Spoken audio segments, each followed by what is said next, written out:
everybody, I want to take a couple minutes to talk about what it's like as a addiction provider when your patients don't show up for visits.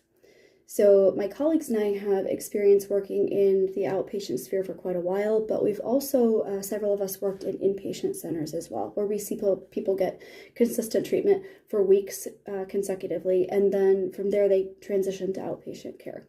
But our clinic is outpatient care. So you may have people come in and out of treatment for various things. You get to know them pretty well. You may see them weekly, you may see them every other week, you might see them monthly, depending on how stable they are.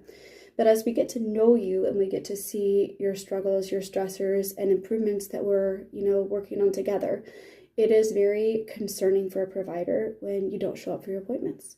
We worry, did a relapse happen? Is there a mental health crisis? Did you get kicked out of housing? What's going on that might be a stressor at home? We think about those things. And, the other thing that I want to stress for people is if you do have a slip up and you do make a mistake for something, don't be afraid to come back into care. Those of us that are here doing the job for you, we know that people are human, mistakes happen, and, we're not here to judge you.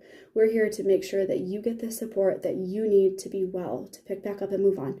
We learn things when we have relapses. I tell my patients, relapses are not guaranteed. So it's not that people are just going to have relapses, but sometimes relapses do happen, and relapses are not impossible to get back on track from. So reach out to, your sober network, reach out to your prescriber, let them know what's going on. There's no judgment when you come back into care. We're happy to help you and pick back up and see what we can do to try harder this time.